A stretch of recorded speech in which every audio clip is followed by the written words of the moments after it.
The Indian Premier League isn't too far away, and I am previewing the IPL. I'm Chirudangan Srinath. I'm joined with my co-host Maitreya, and today we have a guest today with us. It's Dan Weston from England. Glad to have you, Dan. Yeah, thanks very much for having me. I'm looking forward to chatting about the IPL and looking forward to the tournament as well. It's about 2 weeks away now, right? Yeah, you are a professional strategist, and we're looking forward for your views on IPL and stuff like that because this is the first time we are having a guest on a podcast. So thank you for coming. And Cool. straight away, one question to you, just straight away. Which teams do you think will go to the playoffs? Okay, so obviously there's no guarantees in cricket, but I think it would be a major surprise if Mumbai didn't get to the playoffs again. The most successful team over recent years, and I think they've got most of the bases covered in terms of the skill set of their squad. I really like their strategy generally because they have sort of 6-7 hitters all down the order from 1 to 7. Really, it's quite something when probably Rohit Sharma is maybe the anchor player of a team. That shows you the hitting power of the rest of their squad, and I think that for me, the one box that they really needed to tick was to be pretty much unbeatable almost would be having another overseas pace bowler who can hit aggressively at the death. So the problem was that they only had like 15 crore for the auction, and that kind of ruled them out of players like Chris Morris or Jai Richardson, who probably would have had that skill set more than most. But what I do like about Mumbai as well is that they released 5 overseas players, and that's a strategy that I'm very much in favour of because I don't really see the point in retaining overseas players from mini auctions unless you think that they're going to go for more if you release them back into the auction, if that makes sense. So the way that they released 4 overseas pace bowlers wasn't a surprise that they went down that road in terms of picking up some pace bowling options. Adam Milne, who's a player that I think is very underrated in T20. I think he's an excellent player, excellent death bowler with superb numbers. And the only problem with Adam Milne is just the fitness issue. He's been kind of struggles with injuries over the last few years and often doesn't play every match of every tournament. But that's okay in an IPL because you've got like 8 overseas players who can cover those 4 spots. So even if he plays, say, 10 out of the group matches, then that's probably a solid tournament for him.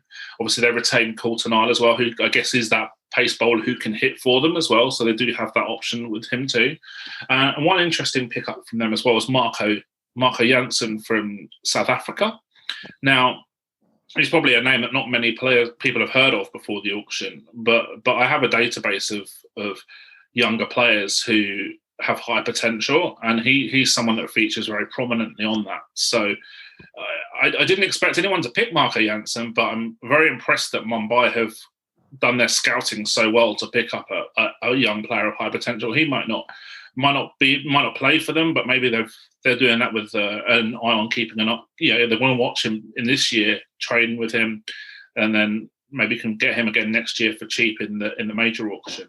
So Mumbai, I think that they're well set, and I think that after that, you would say that it's probably a surprise if Delhi didn't get to the later stages as well.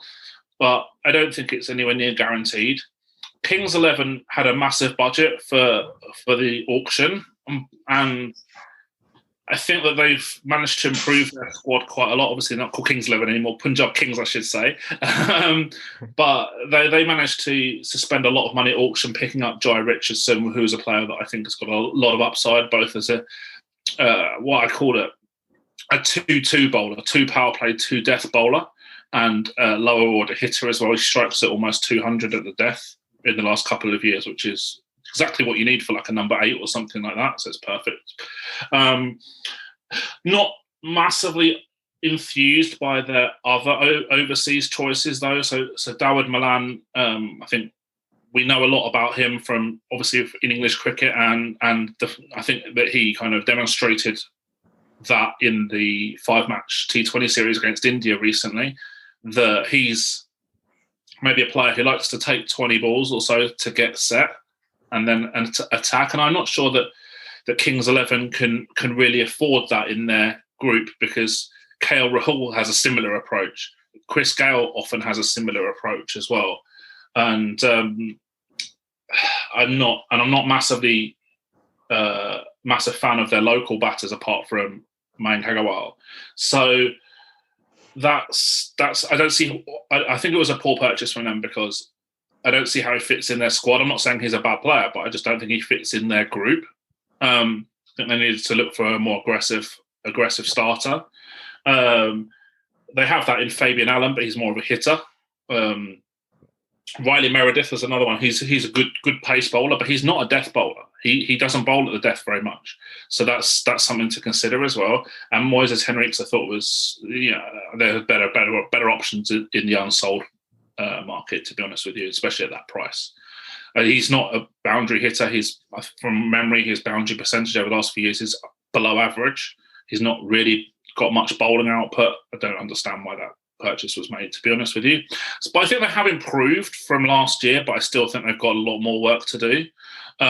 We can go through the other squads as well. I quite like the work that Rajasthan did at the auction, but then we can kind of draw a line under that because we know that Jofra Archer is probably not going to be available now. So he was like the one shining light of their bowling group last season, the real superstar of their bowlers by far. Their bowling beta last tournament was very, very, very poor, apart from for Archer.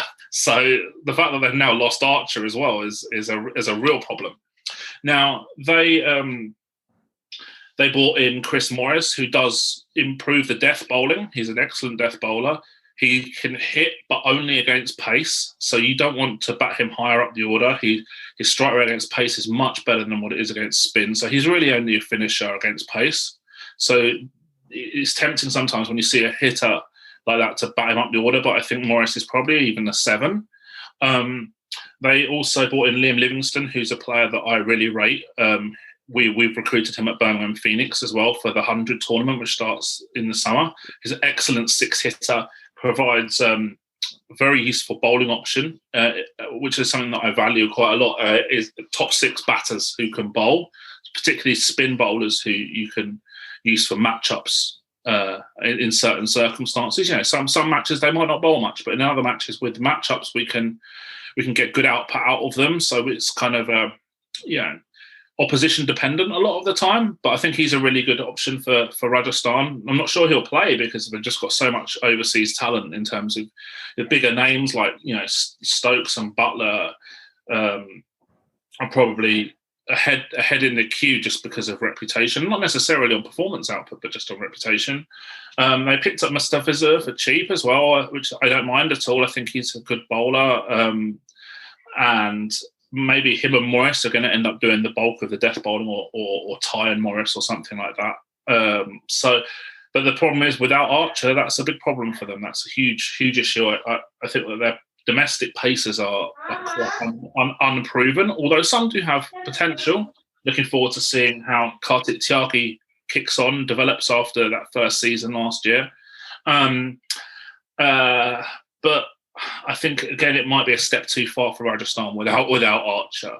A lot of the teams, though, I think are very, very similar in quality. So it's very, very difficult. I would say Mumbai, 90+% for playoffs. Delhi, a good chance. And the rest of them are kind of all competing. There's not really any outstanding teams apart from that, I don't think. Well, I would like to tell mine. Okay. What do I think is maybe Royal Challengers Bengaluru. I'm a huge supporter, a fan of them. So I would like RCB to come up there because they have Glenn Maxwell and you could expect a lot from these guys. And the second team, of course, you can't miss out Mumbai Indians and Delhi Capitals. Been very good in the last 2 years. And even Chennai Super Kings, I think they will come good this year.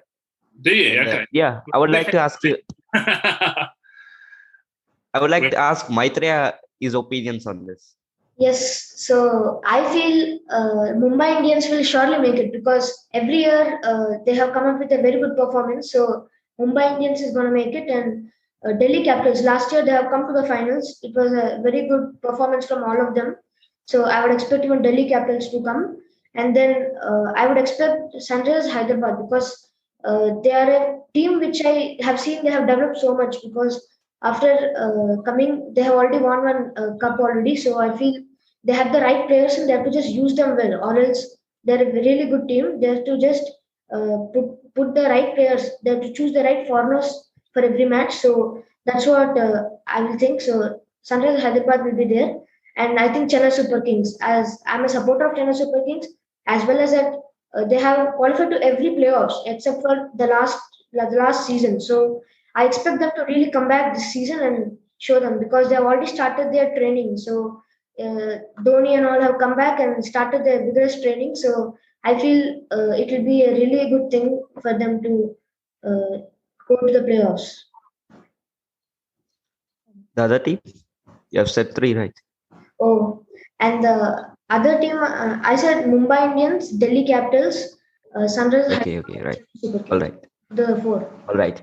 Okay, Dan, I want to ask you this question. We are starting up with the Chennai Super Kings. Last year, they had a poor season. Every time they went to the playoffs, but last year, don't know what happened. Is it because they didn't have Suresh Raina, and now Suresh Raina is back? So will we expect a lot from Chennai Super Kings? Will they go far this year?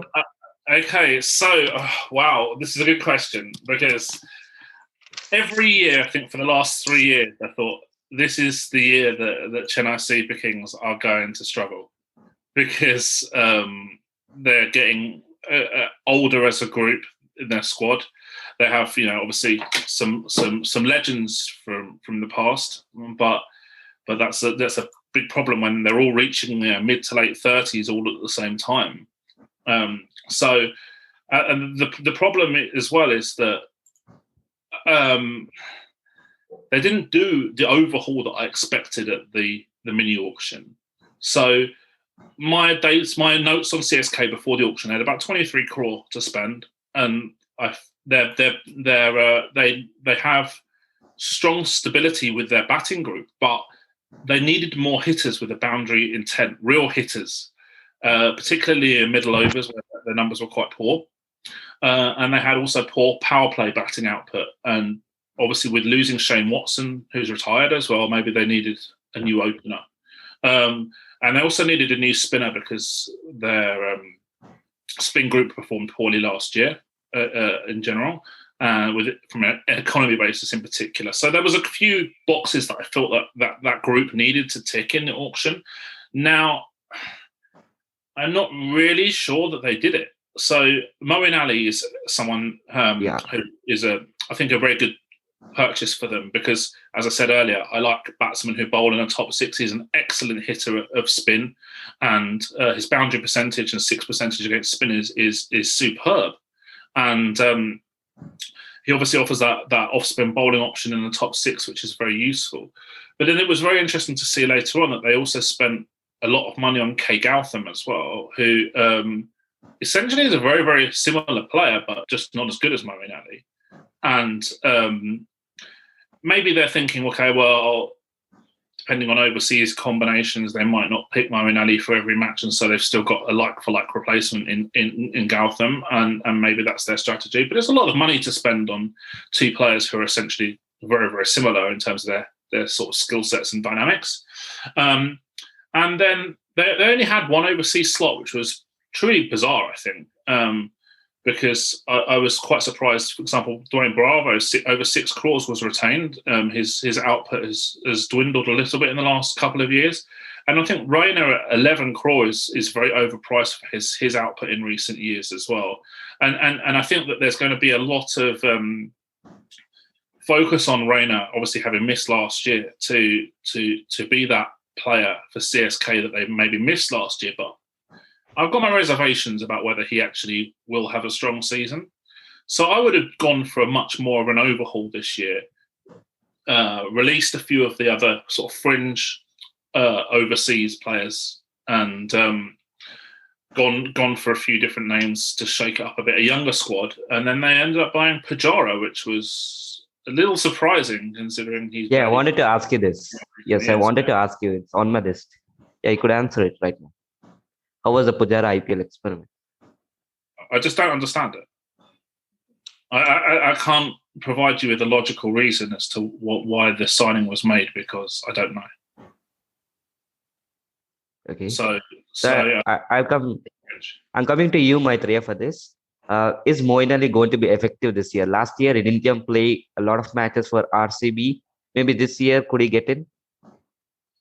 Yes, so about Mooen Ali, because when they bought Mooen Ali, I was a little bit like I didn't like the move at first, but after I had gone through his career and after I had seen how nicely he had played, I really felt it was a good move because they needed a all rounder who could bat as well as bowl spin. So that's why they went after Maxwell in the beginning, but Maxwell had gone away to the other team. So that's why they went for Mooen Ali, and I feel Mooen Ali got into the right place because the bowling spin and we need an all-rounder there because if you see the main players there, all of them are really old. If you see, really experienced, you can say, veterans, you can say, but they're really old, and sometimes they may not be able to perform like Wayne Bravo and other people. If you see, like Suresh Raina also, you cannot expect so much from them, but since they're veterans, you keep backing them up. That's another thing. So we need even youngsters in the team who can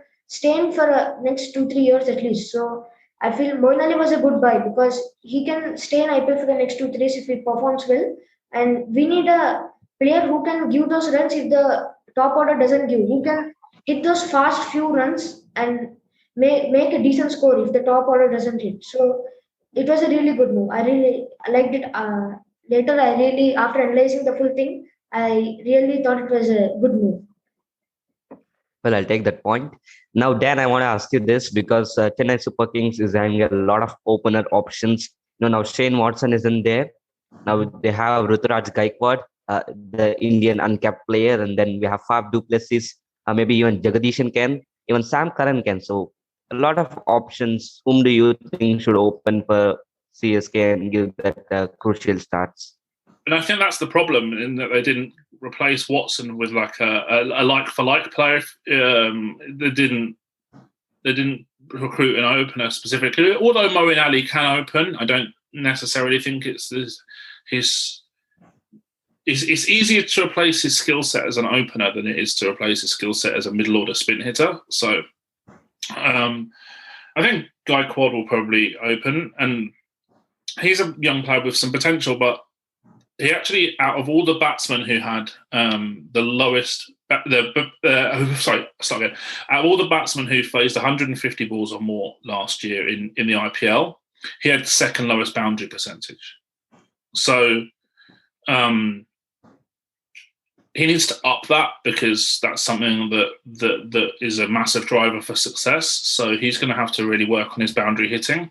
I'm not saying that he can't do it and he could easily have the upside, but that would be a concern for me. And I'm not really sure who you partner him with. Sam Curran could do the job, and du Plessis, I suppose, as well, but maybe even Robin Atapa. But there's a lack of, I think, proven quality openers for CSK, which is why I made a note that they really needed new openers before the auction. Well, I'll take the point. Now we'll move on to the Rajasthan Royals. And Maitreya, I want to ask you this question. They have a lot of good middle order batsmen. They made a good investment. They got in Shivam Dubey, Chris Morris, Ben Stokes, Rahul Tewatia. So a lot of middle order players. Did they do the good job? Yes. So if you see, they have a lot of good Indians, youngsters as well as good foreigners also. They have a really good team, as I really feel. So if you ask about people like Rahul Tewatia and all, last year he has performed really well. He got a maiden call up for the Indian team also in this last T20 series, which happened a few days back. So if you look into it, they have a good team. As Indians, their young Indians also are performing well. Yashasvi Jaiswal, if you see, he's a good opener for the Indian under-19 team. Has really played a very good knocks and he many centuries, half centuries, everything. So if you give him and back him up a little more, I feel he'll make a proper career and he can be a next opener, a batsman for them. Like how Ajinkya Rahane used to be for so many years. He was in Rajasthan. I feel Jaiswal could be there if you really back him up well. And then coming to Rahul Tewatia, as I said, he's really played well and he should continue as an all-rounder. As a spinner, he bowls, he should do well, and as a batsman also, he should go and hit those fast runs if he did. And then Shreyas Gopal, he bowls spin, and so he's a bowler kind of. Technically, he's a bowler. He doesn't bat that much. So Shreyas Gopal, he really bowls well, but I feel he doesn't get the enough recognition. He doesn't get, but uh, as a spinner, you can take him also into account and play him because sometimes he has taken wickets also, not given away too many runs. So I prefer him. And then Unadkat, he is one bowler I've really looked into because he has played the Ranji Trophy really well and all the domestic seasons really well. So if he's in the right form now, I feel he should do the IPL. When he played for Rising Pune Super Giants, he had really done a great job that time. So if he plays with the same form, I feel he'll be called up for India or he'll be going to the next level. So that's what I feel. And coming to Sanju Samson as a captain, I really feel it's a huge responsibility for him. He's first time being a captain. So as he has played for Rajasthan so many years, the past few years, so I think it won't be that new. But leadership, getting a responsibility is really new for him, and he should live to the expectations. I really feel because if he does this year well, if he makes the right choices, if he really practices well, he should not just because he's a captain, he should not his batting should not decrease because many captains we have seen when they have a responsibility as a captain, their batting form decreases. He should not. He should have a balance in those two because he's one of the key players. He was really performed well. He hit centuries also, many centuries, half centuries. So I feel he should balance them. Otherwise, they're a really good team. Okay.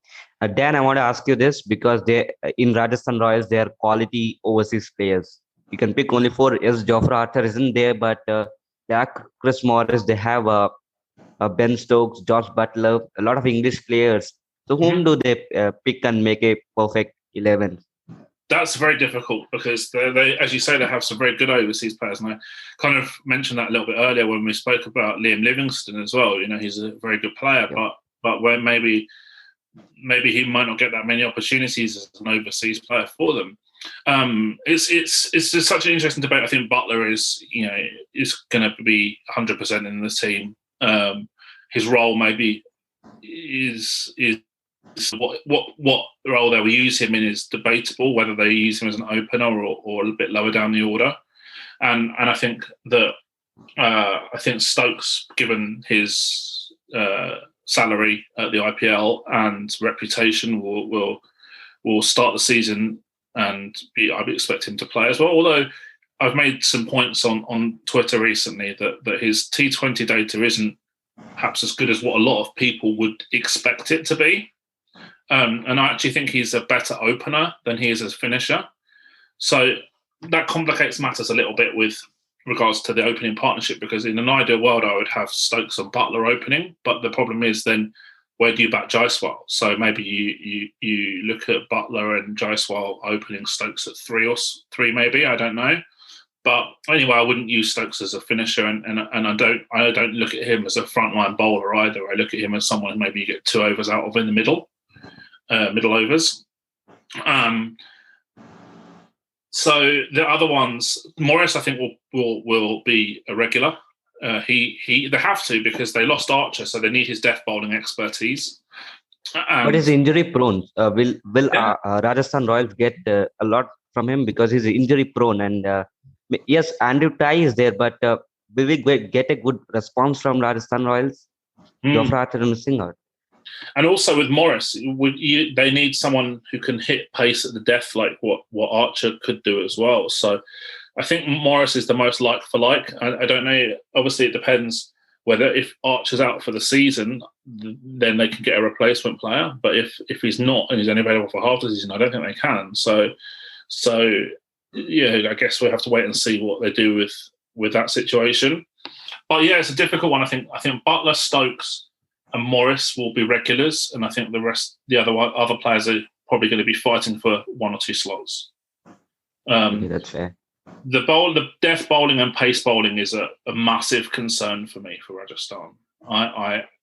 They last year they had the worst death economy in the entire tournament, And that's with Archer in the team. So without Archer, that's even more of a problem, right? So I don't see them turning that situation around, and for me, that's quite a big problem. Yes, now we'll have a look at Delhi Capitals. This year they've made a very good team. Umesh Yadav is in, and then you have Ishan Sharma, Amit Mishra back. Then you have Rabada Ashwin, Nokia for the bowling, and with the bat, Prithvi Shaw is good in the domestic cricket in Vijay Hazare Trophy, and Dhawan. You have Stephen Smith, Tom Curran, and then Marcus Stoneys. Yes, I mentioned Stephen Smith. So a lot of good players. Does this tell you that will they make it to the final this year? Maybe be the champions, because they are a very good team, right? They are, but I think they could have done more. They could have done more at auction. So they had a very small budget at auction, so they were only going to be making very minor changes to their group. Because of that, I probably would have looked to free up some more budget and look to release someone like Hetmeyer, who cost almost 8 crore, and then either look to get him back cheaper at the auction. We saw that batters weren't in demand really in the auction, so chances are that they could have got him back for a lot cheaper, or they could have picked up a player of similar quality for less money. I'm convinced a little bit about their recruitment of overseas players. So Steve Smith, I don't really see the need for an overseas player who is primarily a stability-orientated rotator of the strike. There's many players in the domestic market who can do a 80 or 90% version of the same job, but a lot cheaper and don't take up an overseas slot. Tom Curran has questionable bowling phase numbers, particularly at the death, and I think that was very overpriced, and they could have found some better options than him. I like Sam Billings, though. He's an excellent rotator of the strike and can accelerate at the death. He's very good at playing maybe like a number 5 role, where he can kind of consolidate if there's early wickets lost, or attack if the situation dictates that he needs to attack as well. So he's quite a flexible player, offers another wicket-keeping option as well, which is very useful. So I like the Billings pick more than I like the Smith and Curran pick. So for me, Delhi needed to improve their bowling group a little bit in terms of they conceded a high boundary percentage last season with their bowling group, and they needed an improvement in their power play batting and death batting. And I'm not really sure that Curran, Smith, and Billings really tick those boxes. Billings is, like I say, a very good player, but maybe he doesn't necessarily improve them in terms of being a power play batsman, obviously, and that's maybe a slight issue, that they didn't really address the gaps that they had in terms of the research that I did before the auction suggested the areas where they were weaker, and they didn't really address those issues. And that's a bit of a problem. They also brought in Umesh Yadav out of the domestic market as well, and that's an interesting pick because we saw from when he was at Royal Challengers Bangalore, he's a strong power play bowler. But how do you get 4 overs out of a player like that? It's very difficult to get 4 good overs out of a player who's a power play specialist. So when I look at recruitment, I like players who are very strong multi-phase bowlers who have high positive expectation in at least 2 phases. So you can get 4 positive overs out of him on a regular basis, but I'm not sure you can with someone who's really solely a power play specialist. So that's a bit of a problem, I think. You may be able to bowl him sometimes 3 overs in the power play, like what CSK do with Deepak Chahar, but I'm a bit, not a massive fan of that pick really either. Okay, that's fair. So we'll move on to the next team on my list. It's the Royal Challengers Bengaluru. So I want to come to you, Maitreya, for this. Virat said that he's going to open with Devdutt Padikkal. So how will this combo look? Yes, so Devdutt Padikkal, we have seen in the last season, he has really been splendid, the way he played, everything. As a youngster, coming in new, playing IPL for the first season, he has really showed a lot of responsibility there, a lot of maturity, everything. Because the way he gave a start, that gave a positivity from the start of the match.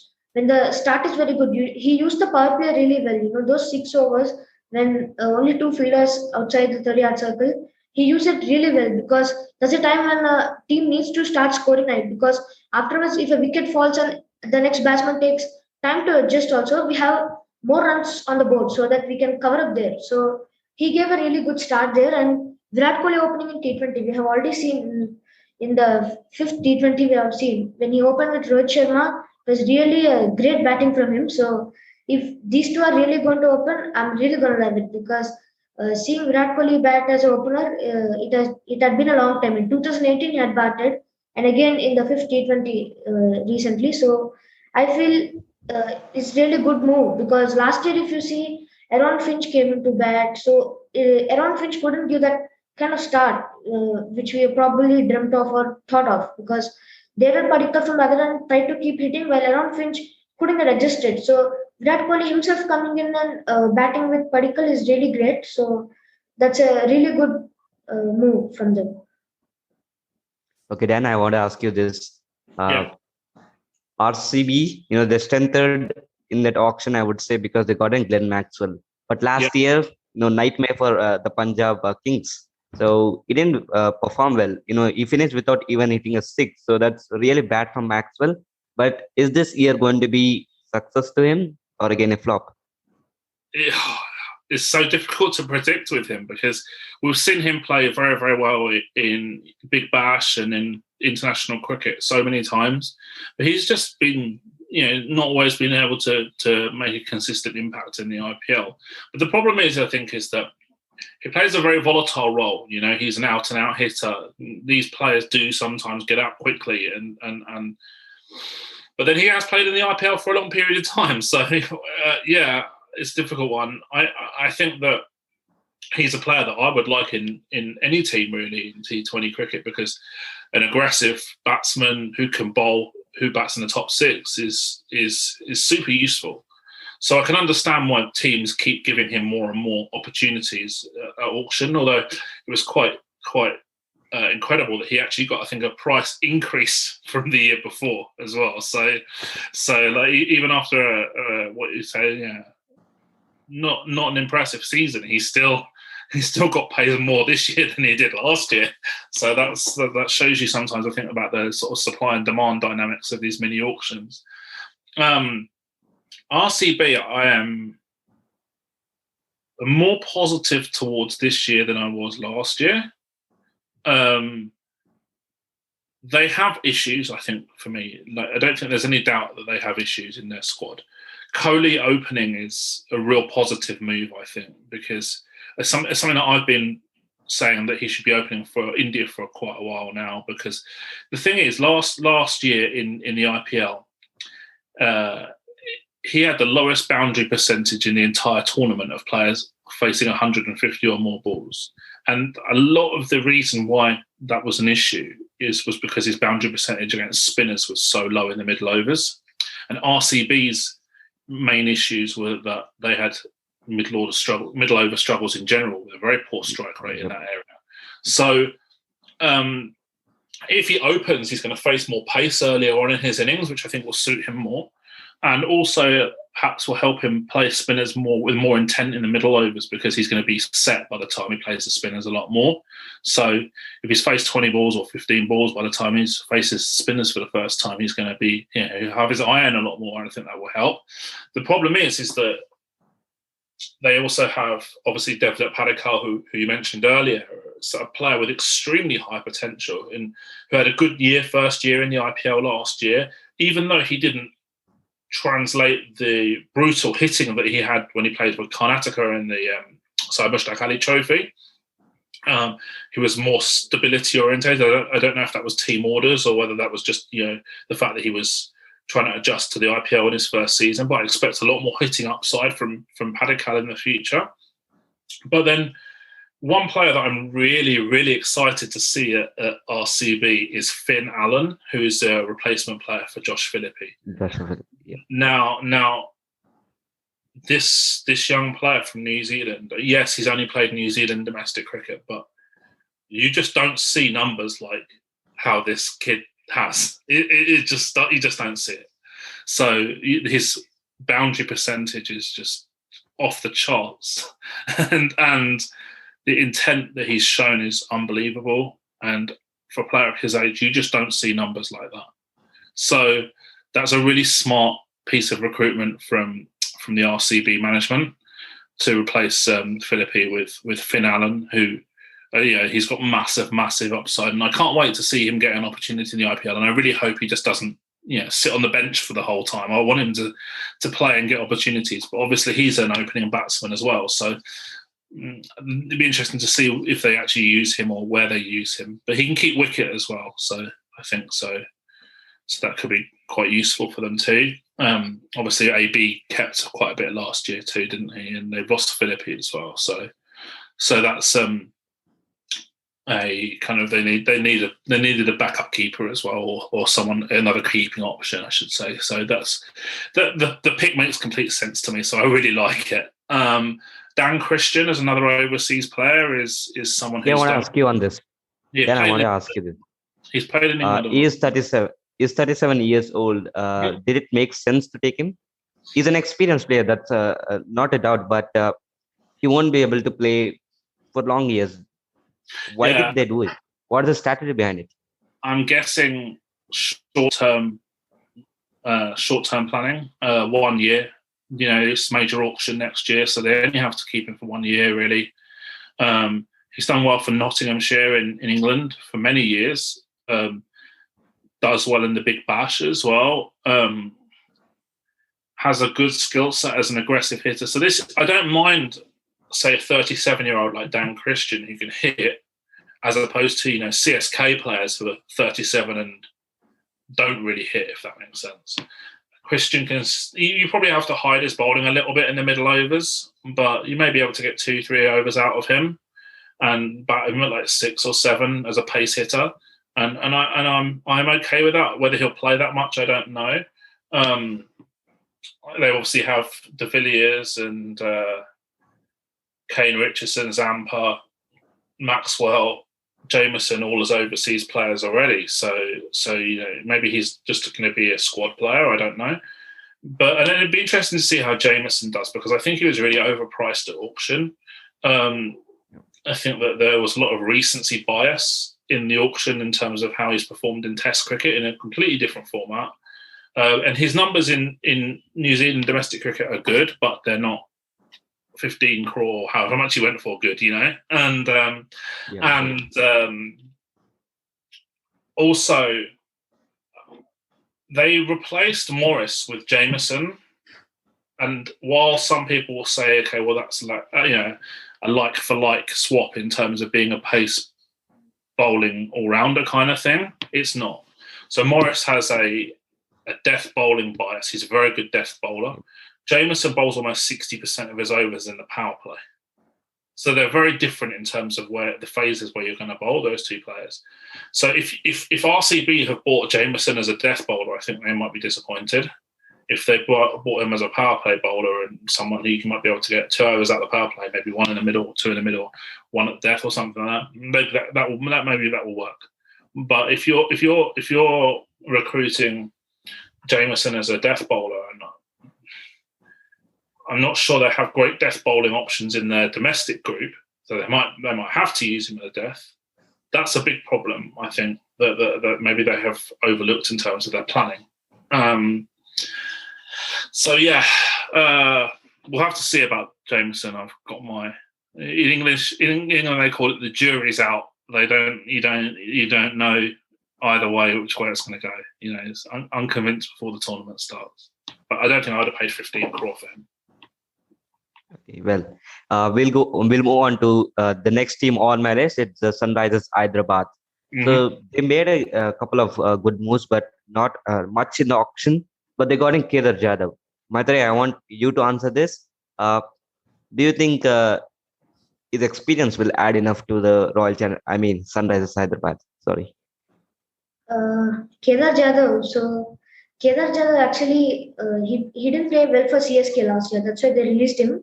But if you kind of see him when he's in form, he really plays well because for India also he's played quite a lot of matches and he has done well. He has done decently. So I feel if he's really in form, if he can really do well, then it's a good choice. But looking at his form right now, I really don't see him that good. But looking at his experience, I feel it's a. I thought they looked at his experience and bought him, not more than his form, because recently he hasn't been playing that well. So Kedar Jadhav may not be a game changer for them, but he can be a choice because uh, when people get injuries or anything like that, he can fill slots. And if he's given a chance and if he proves it well, then I feel he should be given more chances. So he should just train well and get back in form, play and see what his weaknesses and strengths are, and work on his batting really good so that he should come back in form and play well for them, so that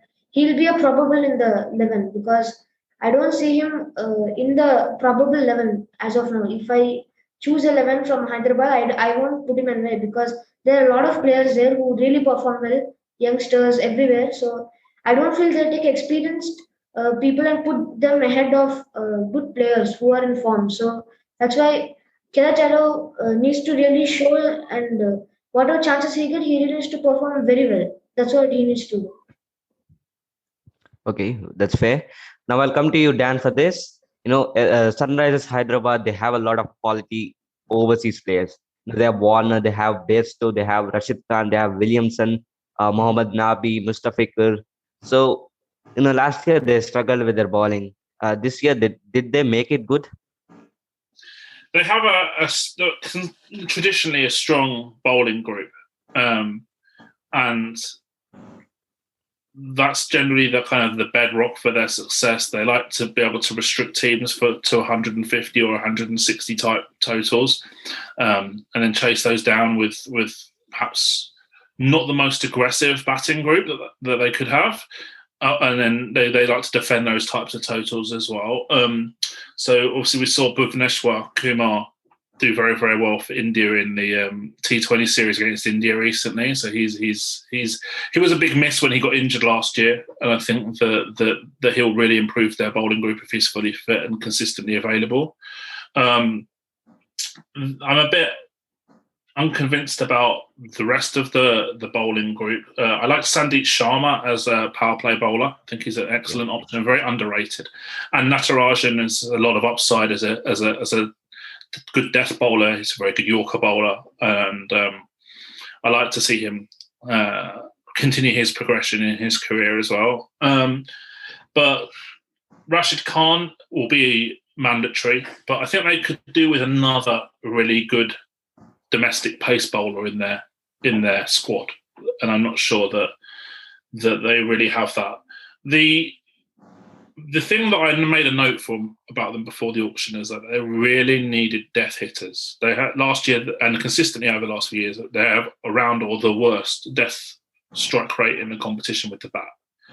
And now Mitchell Marsh is back, so could you expect him to play the role there? But there are a lot of overseas players.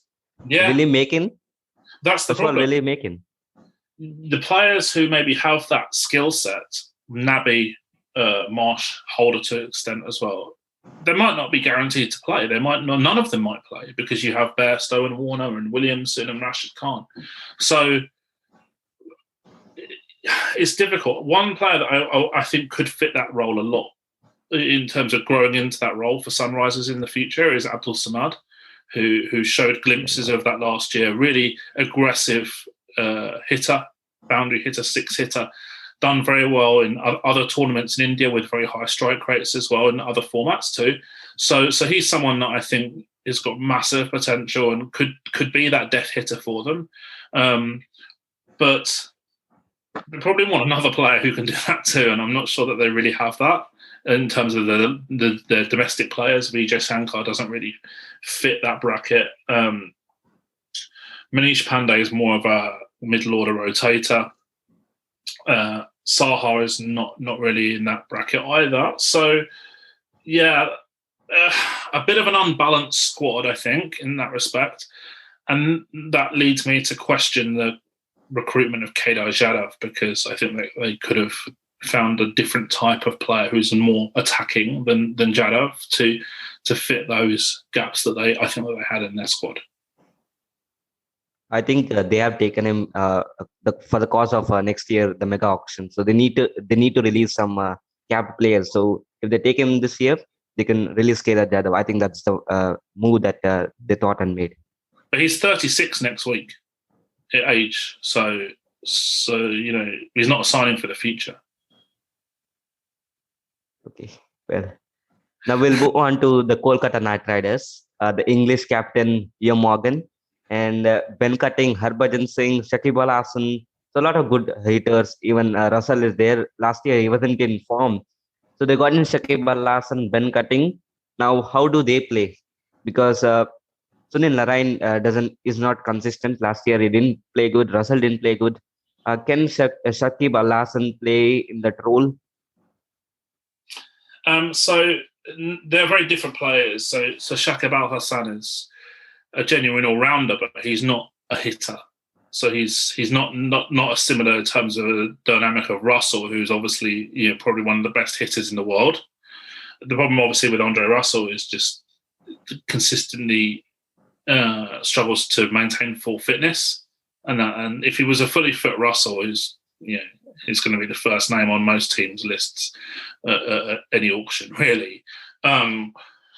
Narine, that you said he wasn't consistent, and he has a low balls per dismissal, average balls per dismissal, and that's a problem, because if you open Narine, then you have to have more depth lower down in your batting, because you lose early wickets more often. And I actually did some research before the last IPL, and the research that I did suggested that KKR have a lower death strike rate when Narine opens, and that's because they lose more early wickets. So there's a knock-on effect of losing those early wickets.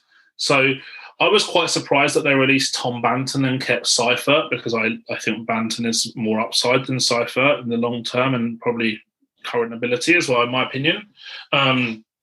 Just didn't make any sense to retain an overseas player who probably won't play. Cutting was a good value purchase at auction, considering players like Enriquez and Dan Christian and stuff went for good money. Cutting, I think, went initially unsold first of all in the auction. That was a good recruitment. Cutting is a very, very good death hitter, and as long as you take his bowling into account in terms of using him only in the middle overs, just hide a couple of overs in the middle overs rather than use him as a death option, then that's fine too. The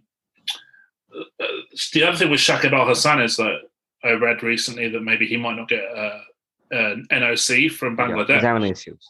Yeah, so that could be a problem as well, because it's not easy to replicate his skill set out of other players from to replace him. So that's tricky. KKR, I think, were really disappointing last year. They have a very attacking batting group, but they have mediocre bowling, and it's interesting because that's a quite similar dynamic to England actually in T20s as well. So maybe that's like kind of the Morgan prototype. I don't know, but it's not a prototype that I would choose. And they lacked batting stability in a big way, I think, last year. So I'm not sure that they really addressed that at the auction, although there was a couple of interesting picks in the domestic market. So they picked up Sheldon Jackson, who's a backup keeper, right? But I think did he have a good side Mushtaq Ali trophy? But I think he had a brilliant one. Yeah, he's getting older now. So sometimes I think, well, is he about 30 years old now, Sheldon Jackson? I'm not so sure. I don't look at ages. When older players have like one good short season, sometimes I think, that's just a bit of volatility and variance rather than a sign that someone's turned their career around, if that makes sense. So I'm quite cautious about that. Whereas a younger player doing that, I think, that's something that they can build upon a lot more.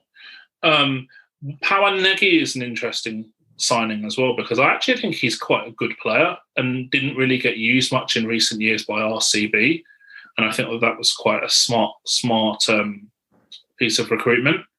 Maybe he won't play every match, but he offers a good skill set. I think a useful skill set. Harbhajan is an interesting piece of recruitment as well, because obviously he's getting towards the latter stages of his career.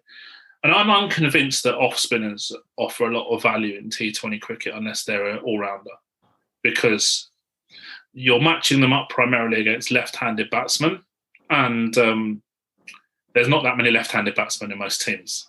So out of the playing pool, usually it's about 30% of batsmen are left-handed. So that's why leg spinners and slow left armers are generally more popular than off spinners in drafts and auctions. So I just find it really hard to justify a bowling position in a group on an off spinner unless they can bat really a lot of the time. So that's my issue with Harbhajan. Cummins was retained, and maybe he was a bit expensive as well at the original auction, but judging by the dynamics of pace bowlers at auction, maybe they wouldn't have been able to buy him back cheaper. I don't know. But yeah, I think there's a lot of work to do with KKR. I think that they didn't really address the issues that they had before. And look, they have a batting group who can blow teams away. I don't think that there's any debate about that. They have a very exciting batting group on paper. But whether they can consistently produce fireworks game after game after game is another matter entirely. Okay, well, now I'll move on to my three for this. Last year, KKR didn't. They won the last few games, but they didn't make it to the playoffs. So a bit disappointing. Dinesh Karthik had to give up his captaincy and give it to Ian Morgan, and a lot of changes happened midway. But do you think this is a good side to go into the playoffs? Maybe could you answer? Yes. So looking at the squad, they have the right players. They have good players, but they have to make just the right choices and the right level. They have to put in the right players, the right spots. Because if you see, they have a lot of young talent, and they have to really see, like as Dan sir said, they have a lot of. They are not that good bowlers. Fast bowling is not that good for them. They have so they have to make the right choice. Like Shivam Mavi is there. We have to really look into Shivam Mavi, and then Pat Cummins. Last year he didn't have a great season, but he had a good season. That's great. That's the thing. But I feel Lockie Ferguson is one player who has really been performing as a fast bowler, because in last season he had really performed in some matches. So I feel Ferguson is one player who can lead the bowling attack for them. And for batsman, I feel they have to really back up Sheldon Jackson, because now he's 34 years, and but he's really been playing really well. So I really feel they have to give him more chances, because only 4 foreigners, and they have to back up good Indians, because they don't have that many Indians you have to look into. So they have to back up Sheldon Jackson, and then they have to give people like Ian Morgan, Dinesh Karthik, all those senior players there. They have to perform well every match. They have to keep the motivation going for the team, so that the team is also motivated and is in a positive state. Because if those senior players perform well, then everyone will get a little bit motivated, and they will get a little bit of encouragement. So that's what we'll expect from those senior players also. And as a openers also, I think they will go with Gill, and they will go with Gill. So Gill has to perform well. He has been performing well in the Test series. So coming to the limited overs, I feel he'll continue performing the same way. I mean, he'll hit a little bit faster than this, but he'll continue in the good form. So they have a good team. That's not a thing, but just that they have to make the right choices, and at that point of time, everyone has to be in form, all of them. That's really important, keeping them fit and in the right form. That's all. Okay. Dan, I want to ask you this because already you have previewed the IPL team for the Mumbai Indians. You already previewed it earlier, so I want to ask you to preview it again. But talk me on this. How is Mumbai Indians so successful over the years? They have a different strategy to most teams. So they have depth in terms of their batting, with maybe Kunal coming in at 7 or something like that. Him and Hardik and Pollard tend to interchange a little bit between 5 and 7, and all three of them are good at their roles. They have hitters who can hit through down the order, and even someone like Coulthard at 8 can do that if required as well.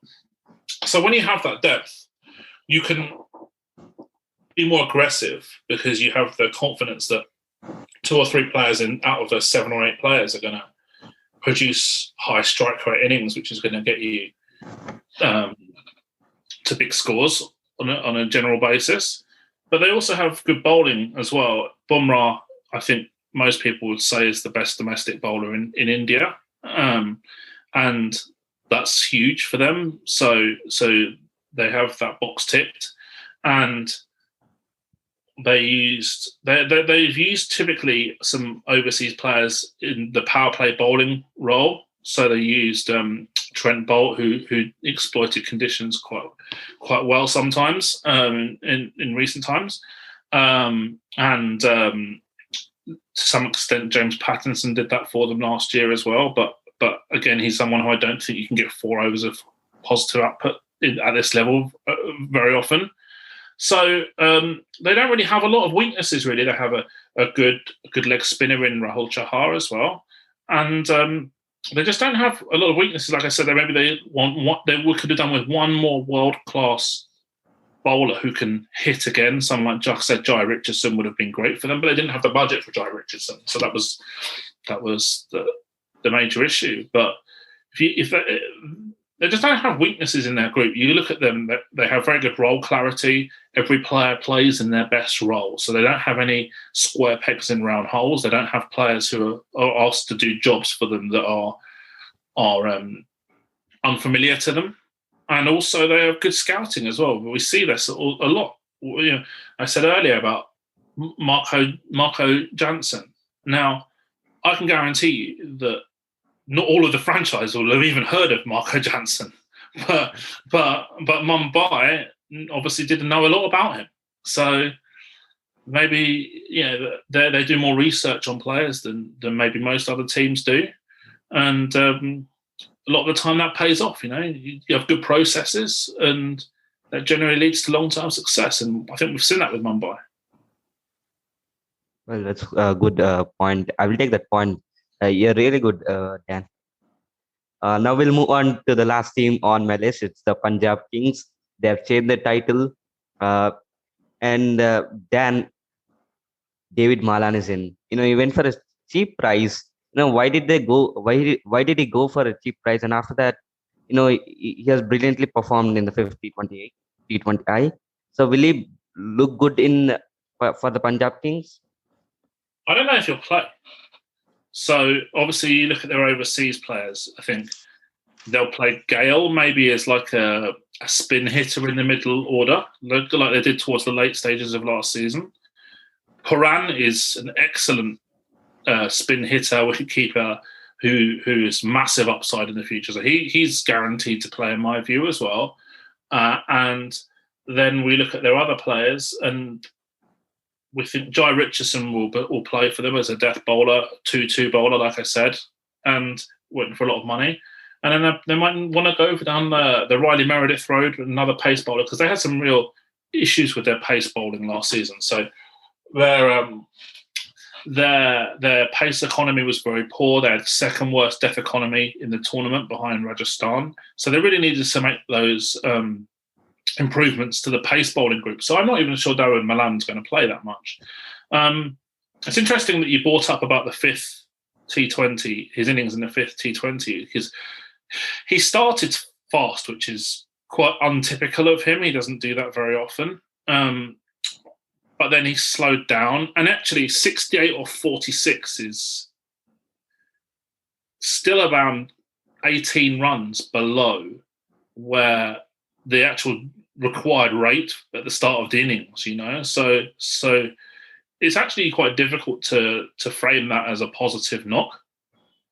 And I think the reason we asked about demand and why his price was low, I think that we saw as well with other batsmen didn't even get sold. Alex Hales has had a fantastic Big Bash recently, and is an excellent player. And he didn't even get sold.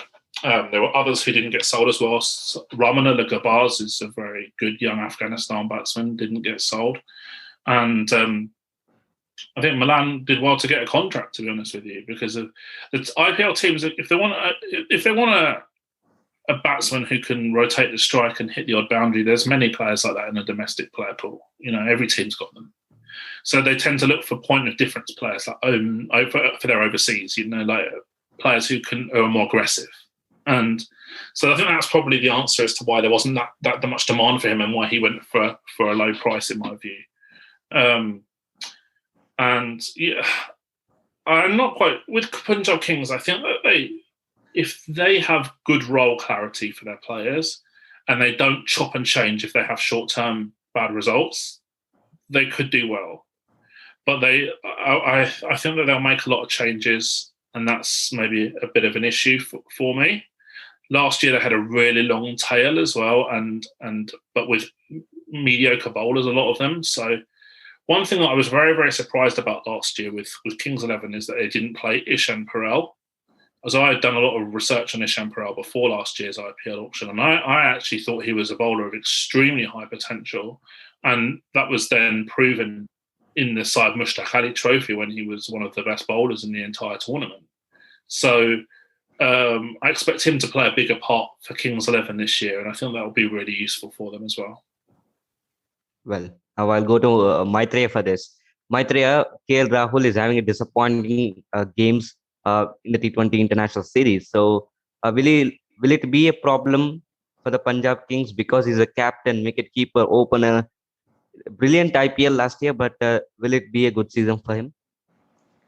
Yeah, I'm sure he'll come back because that was just a little phase because everyone doesn't have good time all the time. So that was just a little bad phase. But if you see the first ODI, which is going on now, he has hit a 50 now. So if you see, he's come back to form and he accelerated the score this match now, which is going on. So I feel he's come back to form and he has really worked out because the team, though he didn't perform well, has backed him up for 4 matches. So that's really they backed him up really well because if one player is not performing well, since there's a lot of competition in the Indian team, they take them out. But since he's a senior player who has really performed well, I think they had trust in him. So they had taken for the ODI also, the first ODI, and he has really showed them. So I feel as a captain, and I feel he's really back to form. And other players also, if you see, they have really good. They have David Malan because he's a really good T20 batsman we have seen, and then they have Chris Gayle. They have so many hopes on him, Chris Gayle, because last year the matches Chris Gayle played, they had won most of the matches which he played.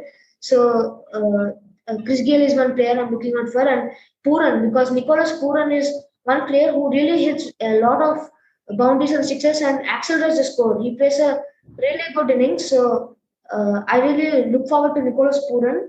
Along with if you see their bowlers, I think they have good bowlers. Mohammad Shami they have. In T20s he may not be that effective, but I think he will come out effective because he has played quite a number of T20s and IPL matches also, so he will work it out. And Chris Jordan is a really good player. We have seen him in many matches. And Ravi Bishnoi, last year we have seen him as a spinner. He's really played well, and he has really got so much backing up from Anil Kumble also. So we have seen their bowling also very good. Just that all of them have to be in form at that point of time, and they have good foreigners also. They have to make just the right choice because they have Hendricks, they have Richardson, they have David Malan, they have Chris Gayle, they have Fabian Allen, so they have Chris Jordan. So many they have. Just that they have to pick the good 4-11. The good 4 people they have to pick up in the playing 11 so that it will be good. They have to not back up the player just because they're senior. In those foreigners also, they cannot back up just because they're senior. They have to look into who's in the good form and who's really playing well. So that's what should be their priority for this time. So if they play with this night, if they play with this priority and they plan everything well, I feel it's going to go their way. Last year also they missed out very narrowly coming to the playoffs. The first few matches they didn't go well, but they made a comeback, but that wasn't enough. So I feel if they start right from the front, I feel it will be good for them this time. That's what they should do. Okay. We are finished with the teams now, and we'll look to predict the season. Expect what we could see from the season. Orange cap winner, purple cap winners. Just say one thing. Just say a word, and we'll see whether it comes right at the end of the IPL season. For me, I think orange cap winner. I think Virat Kohli, because he's been performing well in the T20 I's versus England, and even the one day international, the first one day international, he has hit a 50, so he's in form. And him opening, he could get a lot of runs. And as Dan told me, Dan told on this show that he will be onto the pace, so he won't face much spin, because he won't actually. He'll start with pace, so he could get a lot of runs. And I think orange cap winner Virat Kohli, and then purple cap winner, and I predict someone like Trent Bolt, because he's a massive wicket taker, and I think this year is going to be good for him. And also Rabada, Nokia, they're very good bowlers, but I think the Trent Bolt will outstand out of all of them. Dan, could you tell, just like how I did, who could be the players you expect? Orange cap, I agree with you, Kohli. If he opens the batting, Kohli. Only if he opens, but if he opens, definitely agree with you. Purple cap. Okay, so you picked a few different bowlers, so I'm going to go for a couple of bowlers as well. Bumrah or Rashid Khan. Yeah. Okay, Maitre, could you? Yeah, I feel David Warner will go for the orange cap because so many times he was in the race in the top 5. So I feel he will get the orange cap. And coming to the bowlers, even I will take 2 of them. I will tell 2 of them. They may be. I think it will be Lockie Ferguson and Trent Bolt. I feel those 2 have been really performing well. So I feel those 2 are in the probables for me. Okay, that's good. It was fun having you, Dan. Thanks for coming. You can follow Dan on Twitter. And Maitreya, thanks for coming, and thank you, listeners, for listening to this show. We'll close it. Thanks for having me.